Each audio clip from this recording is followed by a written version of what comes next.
And he argues that, as a typical American, the best ethical theory for us is really Aristotle's eudaimonia, but he sees it through the lens of a Roman Catholic follower of Aquinas. So it's really quite interesting. Jordan Peterson is a Canadian psychologist, philosopher. He's got lots of really interesting books out there. The 12 Principles for a Good Life, I think, is one of them.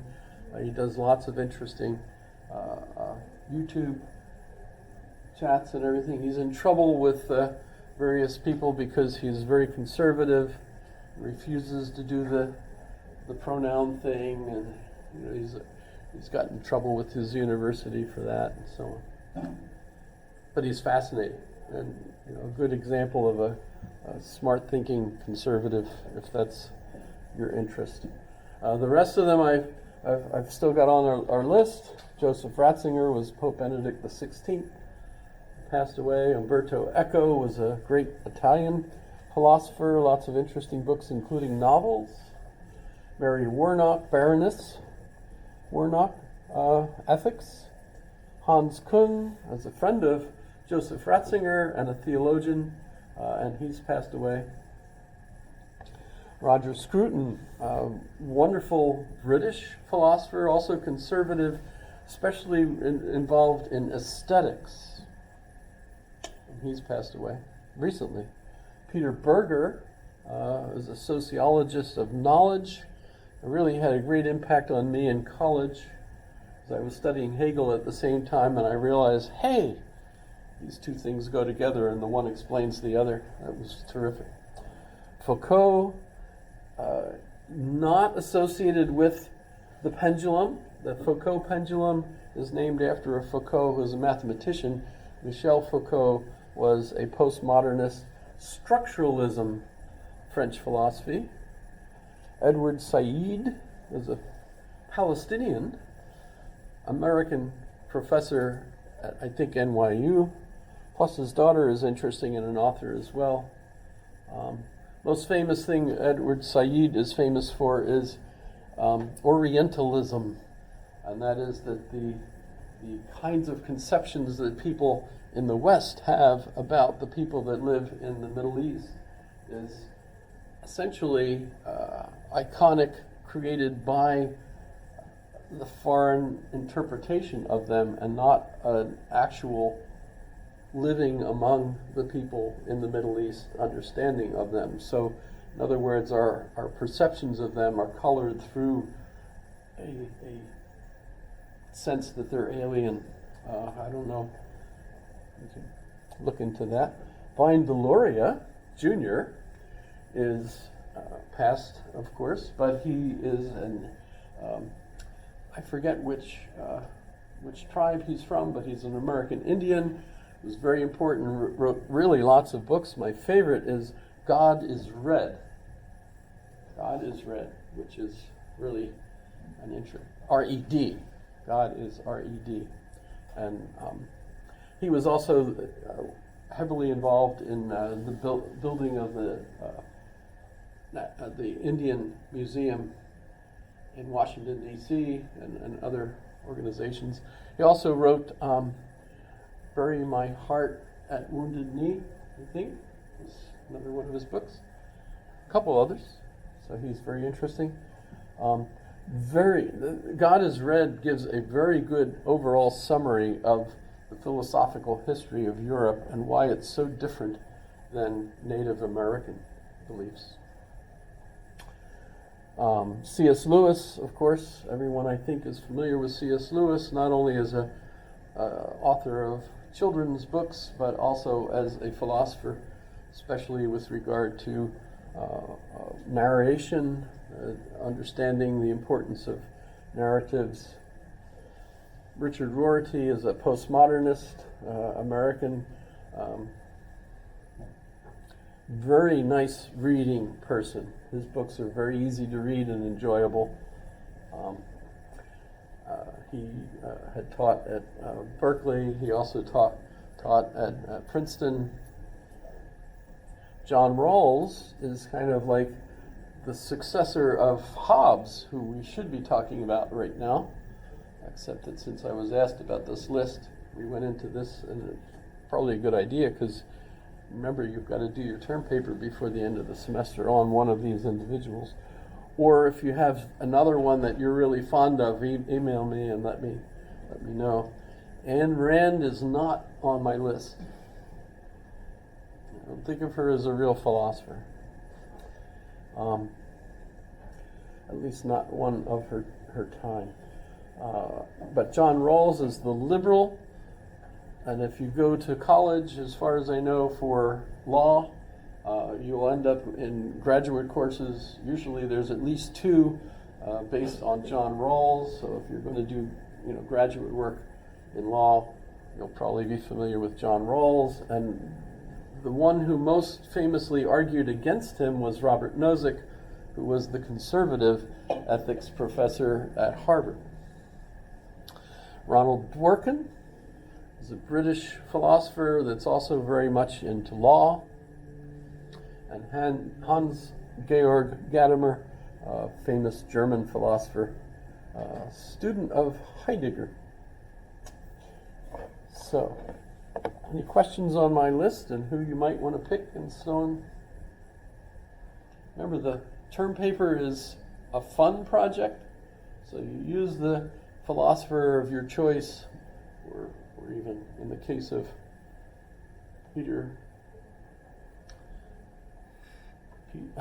Steven Pinker and Rebecca, you might pick two, which is kind of interesting. The same thing might apply with the two Paul and Patricia Churchland.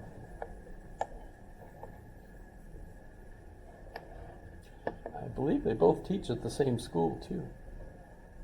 In fact, I think that's where they met. So, all right. So, okay, that won't happen. I can go here though. So, looking at the syllabus today is Thomas Hobbes, and I'll continue trying to link both Hobbes and Descartes together. In fact, I still have to work a little bit on what is March 1st doing there. That's really wrong. You see it says October 9th and it says March 1st. That's called a typo. And actually my blood type is O negative, so I should have more typos than I do. Man, how did I miss that? In any case, October 9th is today, yes? So we're supposed to focus on Hobbes, but as I said, we'll do a little bit of Descartes first, and what I need to do is pick up on Descartes' argument. Because remember, the most famous argument that Descartes gives us is the cogito ergo sum. I think, therefore I am. And remember, his project was to put all of knowledge on a firm basis. And so he doubted everything he could until he got to this basically St. Augustinian argument that says you can't doubt that you exist. And so he came to that conclusion. But then where did he go from there? And this is where it gets political, I think, because the first thing is, he gets rid of the evil demon by hypothesizing that, not hypothesizing, but pointing out that he is a conception of God as that than which nothing greater can be thought. And he couldn't have come up with that on his own, because his own thinking is so finite. And so he concludes that the only cause that could have given him that idea of God as that in which nothing greater can be thought was God itself. And his argument for that is that the cause of something must be greater than the effect. And since the effect in his mind is of the conception of a being than which nothing greater can exist or be thought, it could have only come from such a being. And so therefore, in a Descartes variation of the ontological argument, which everyone says is incredibly weak, he argues that God must exist. Next, he goes on to point out that God being God, God would not lie like the evil demon that fooled us, but instead God must be honest. So the impressions I get of the world must be good ones that I could trust. But then he analyzes them and concludes that the only things I could really know for sure, and this is the political part of it, is not the dogma of the church, but mathematics. I know absolutely for sure that 4 plus 4 equals, 2 plus 2 equals 4. I was going to, 4 plus 4, 8. Okay, so there. Mathematics. You can trust mathematics. Even when I start thinking about the body, and this is interesting because we do have letters from him to Father Mersenne, where he talks about this dilemma and comes to conclude that even the things that I know about the body, I only know about in a mathematical sense. So math is still the main thing for him, and since he's a mathematician and interconnected with. Oh, by the way, the mathematician that I mentioned, Beekman, the one in the Muppets that's in, the tall, skinny lab assistant is Beaker. I'm sorry, I misled you if you were all upset that I called Beaker Beekman. And Bunsen, in his friend. That's right. How do people get names like that? It just so happens they work in a lab, and that's a theme for me. Okay, so now the famous work that Descartes writes this stuff in is Meditations, where you get 6 meditations. I guess on the 7th day he rested. But he also invited others through Father Mersenne to comment on them. And one of the persons that commented was Thomas Hobbes. And Thomas Hobbes is especially critical of the idea that the mind and the body are separate. It's like everybody ever since Descartes has been critical of Descartes for thinking that. So it's kind of interesting. But let me move now, unless you have questions about Descartes, etc., which you could always do. And my quiz question yesterday, or not yesterday, but Monday, remember, was who do you think was more influenced, Descartes or Hobbes? And I've been replying to people that I think Hobbes was more influenced, but that's, they both obviously were influenced by Galileo. Did I say that? Seems like I haven't actually mentioned Galileo. Who was influenced by Galileo Galilei? And why do we not do more with Galileo? Actually, we could. I recommend, as the best book I've read on Galileo, is the Hilbrand book. Am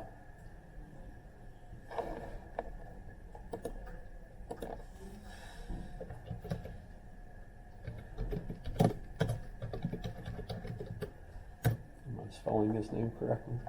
Heilbrunn. Why do they want to do that?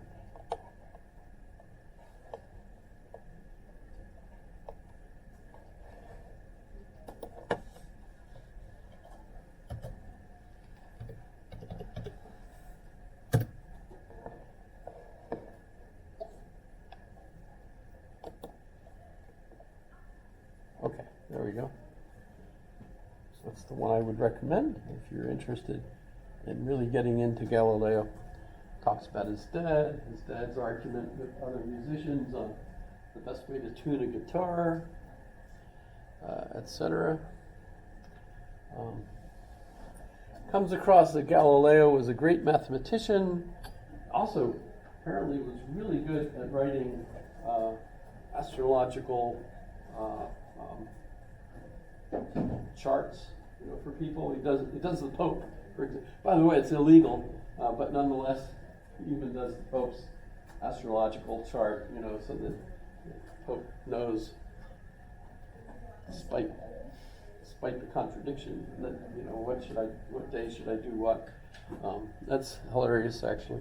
There's a lot of fun things in it. It's a really interesting book, and the argument they had over whether or not to publish his views about the Earth going around the Sun and the Sun going around the Earth is that Galileo clearly comes across as not the smartest in the argument.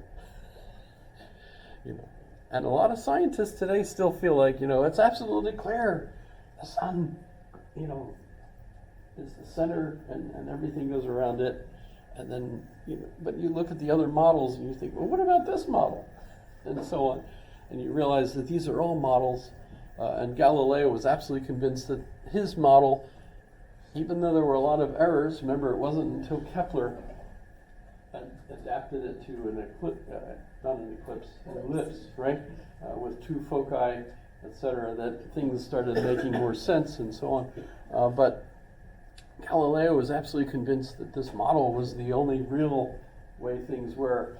And the Pope, in the arguments with him, Pope Urban VIII, I think, was actually a good friend of his from lifelong connection. But in any case, felt like, they're models. These are models, really.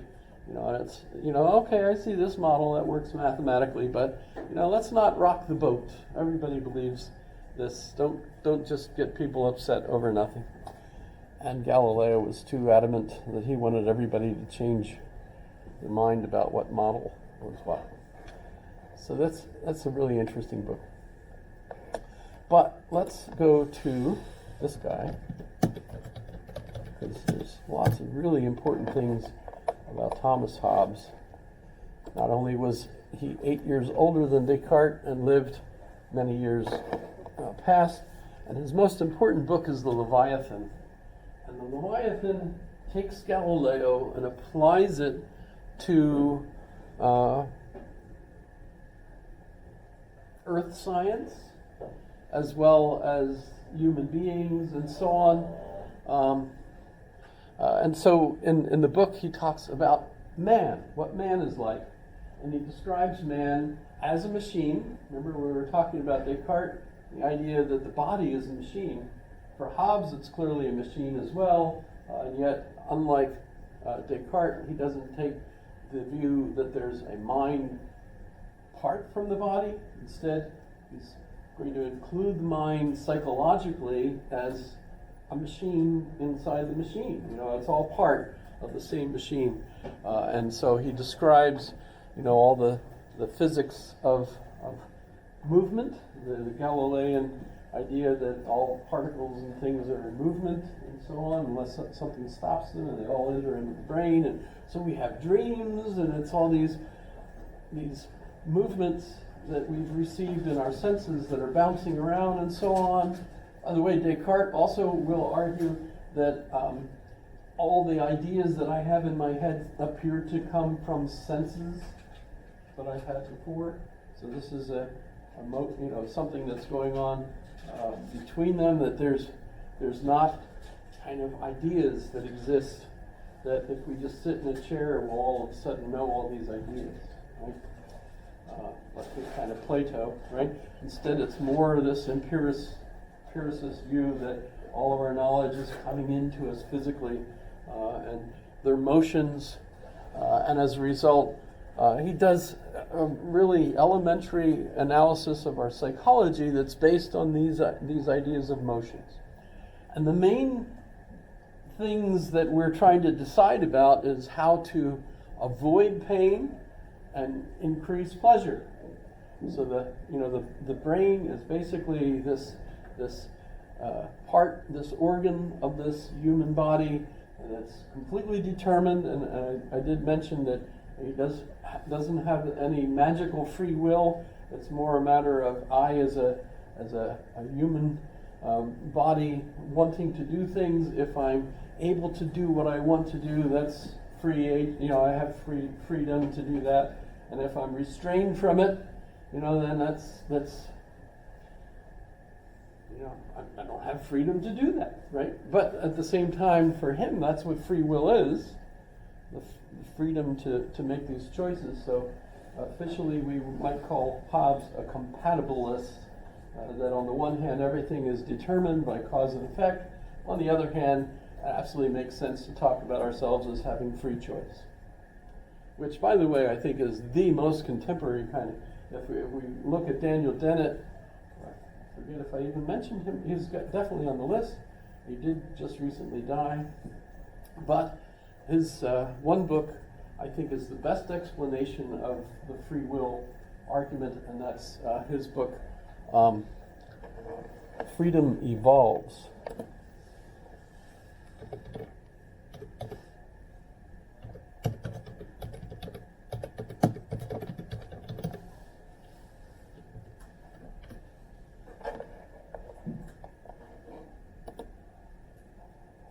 By the way, I'm not advertising for... they changed the cover.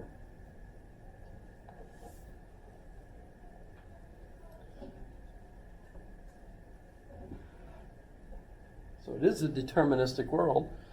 As a modern scientific community, you can't believe in miracles. You can't say this happens, this causes this, and this causes this. When a miracle happens, and this happens. That's not science. You're not allowed to do that. So it's a deterministic world, but at the same time, socially, it only makes sense when we're talking about law and morality and you name it, that we think of humans as free agents, have a range of choices. The reason freedom evolves is because the more we know, the more science we have, the more things we're capable of choosing to do we didn't used to be able to choose to do, and it's growing rapidly. You have much more freedom of choice today than ever, and I'm not just talking about going into Freddy's and looking for spaghetti sauce. What kind of spaghetti sauce do I want? I love, in fact, I'll always talk to people when I go to Freddy's and I see them all standing there looking at all the spaghetti sauces. I said, have you read Malcolm Gladwell? He talks about the impact of all these choices essentially freezes us. You can't make a decision because of all the choices.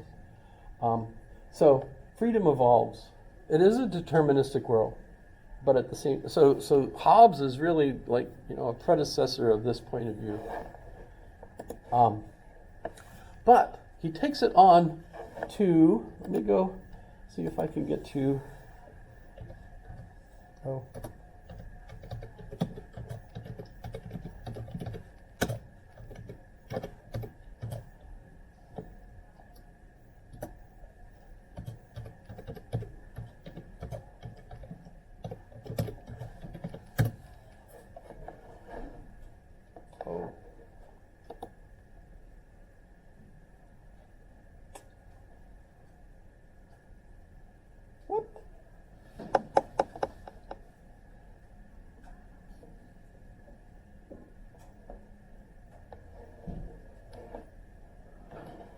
let's go back.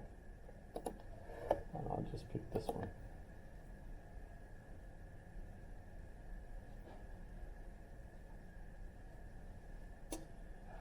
What are we doing here?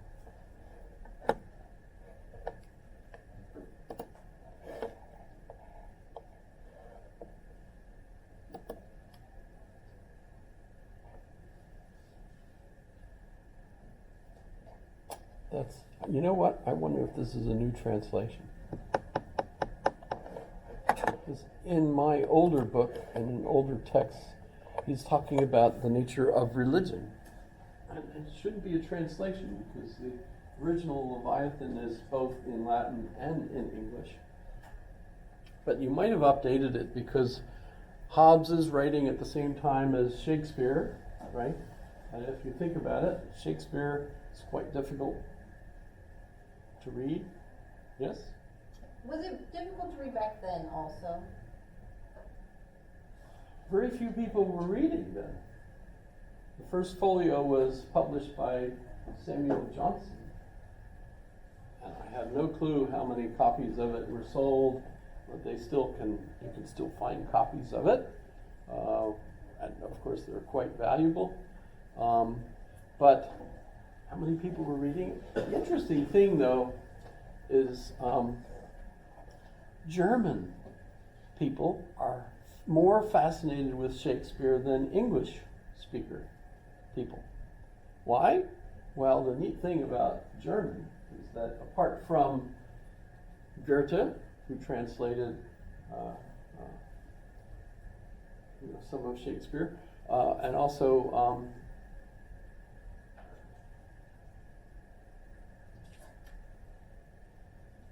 it's not Schiller.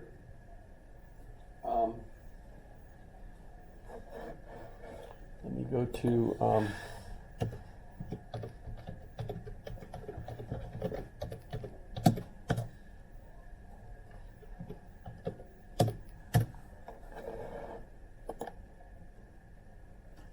so this book. Notice this is 2022, so this is really pretty new. And Andrea she speaks German, but she's also speaks very good English, and you can find her on YouTube talking about this book, of course. But in this book, let me see if I can find the name of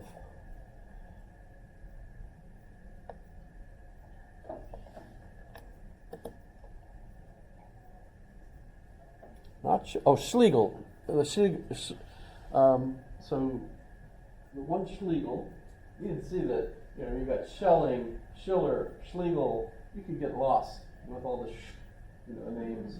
But in any case, the Schlegel's really actually fascinating. If you read this book, she reads about the women in the group, and you discover that Schlegel's wife was really the main translator of all of the Shakespearean plays into German, and he was the one that got credit for it.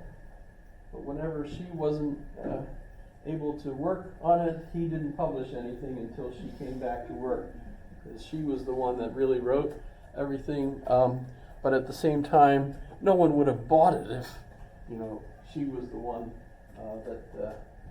And she ended up marrying like 3 of them, so it's kind of intriguing. She's really the hit of the book.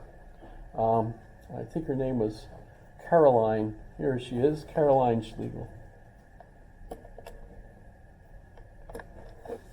Is Andrea Wolf could we be on that list? Yes. I haven't thought of it, but yes.